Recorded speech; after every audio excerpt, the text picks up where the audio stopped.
Man, it's really been awesome weather we've been having lately. I wonder what tomorrow's forecast is going to be. Let's see. Cloudy with a chance of Gerard Butler. What?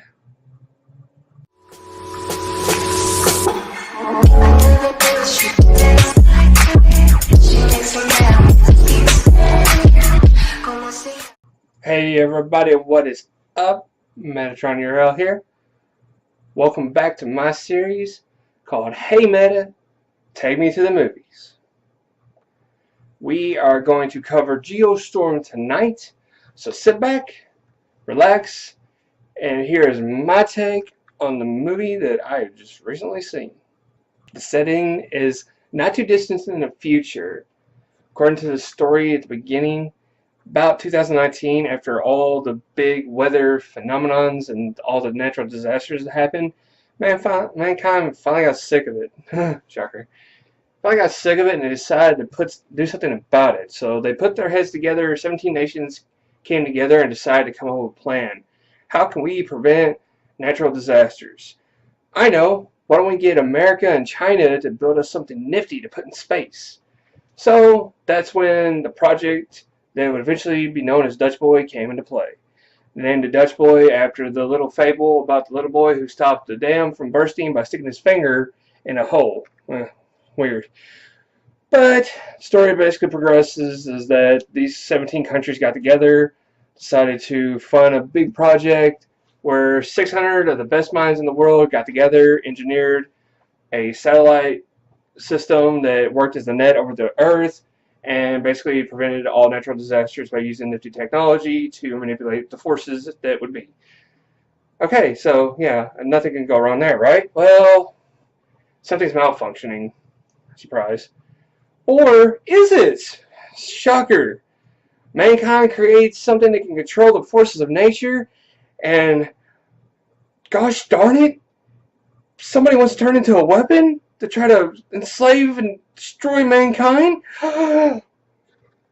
Yeah, that's just your typical BS when it comes to man creating science and science replacing God.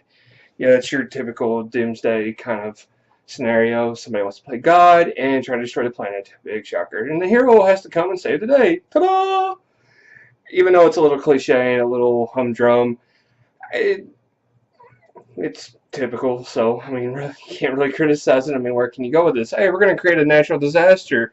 What are we going to do about it? Not a thing! What? Yeah, I mean, what else can you do with that kind of material other than possibly propose an idea, maybe? But yeah, it's just, the whole plot is just your stereotypical kind of thing. The overall rhythm of this movie, excuse me, is it actually is a mystery, believe it or not. I mean, there are action scenes, and there actually is a fair amount of good action slash doomsday weather kind of happening, but most of the time, you know, you got the two brothers in this movie. You got Gerard Butler, who's playing one, and then you got another guy who I don't know who he is, playing the brother Jake. And yeah, apparently they're trying to solve this mystery both in space and on Earth. So they're pulling out all the stops, trying to figure out what exactly happens. And it does leave you with some breathtaking sort of scenes that you're thinking, oh God, oh no, what could happen? Yeah. 90% of the action scenes that happen out in space involve the main character of the story. So not really much is going to happen, or that be the end of the movie. So, I mean, it's just your typical sort of on the edge of your seat kind of moments that you kind of figure, oh well, he'll survive this. Down on Earth, though, it's a little bit different.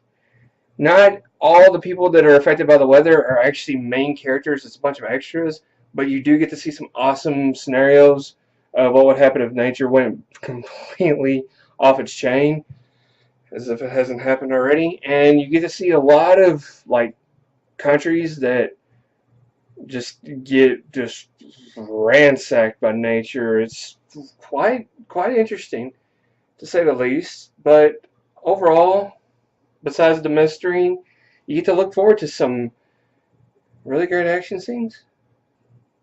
I would have to say my favorite part in the whole movie is the little girl that plays Hannah Lawman. Her name is Tabitha Bachman. I will have to say for the little girl, she is a tremendous little actress, and I really hope to see her go places. But other than it being a humdrum kind of theme with the movie and the stereotypical, oh my God, man is going off the chain with Mother Nature, really that's the only thing that I can say that really impressed me about this movie. The little girl's got some incredible acting skills. I wish they had more parts for her, but other than the first and kind of in the middle and towards the end, you really don't get to see much of her. So other than that, it's just humdrum. Like I said, that's the only really big highlights of the movie that I seen was the little girl's acting, and there was quite a few action scenes. But let's leave that to the Avengers. Other than that, yeah, not really too much to talk about. Most of what you see that's really awesome and action packed in the movie you can spot in the trailer. So yeah. All right, comes to the part of the tale I have shown. Now I am about to tell Meta's patented 3S's. What am I going to rank it? Am I going to rank it success, a sequel, or seconds? Both which will determine my overall view of this movie. And I would just have to say it is a success, and that is being very, very generous. Although the movie does have a few good action scenes, as I said, most of those are in the trailers. And while the story is stereotypical of its genre, really isn't too much to go on. So, other than just trying to figure out the mystery before everyone else does, there's not really much about the movie that you would have to go out of your way to see. Why didn't I give it a seconds? Because I might buy this movie, but if I do, it's only because I got the spare money and it's on sale. As far as sequels, I really don't see where they could go on with this. I mean, once you have a post-apocalyptic threat looming on the horizon and you stop it the first time, there's really not much you can go with it after the fact, unless they just want to kill the story, beat it like a dead horse. So I would have to say it's a success. I wasn't disappointed, but at the same time, it was, by the end, I was kind of watching my clock to see how much longer the movie had. So, yeah, nice try, Hollywood. I would have to say, better luck next time. But that's going to do a wrap for me. Have you seen this movie? Are you interested? Are you not going to let me discourage you? Or am I going to influence your decision? Let me know down at the bottom below. What do you think? Check out towards the end. You will find links to more of my videos. Hit that like button if you care for this video. And subscribe to my page. This is Metatron. Sorry. This right here is Metatron Uriel. You're watching F-Lane Entertainment. To all you daydreamers and creators out there, keep your heads in the clouds. Peace.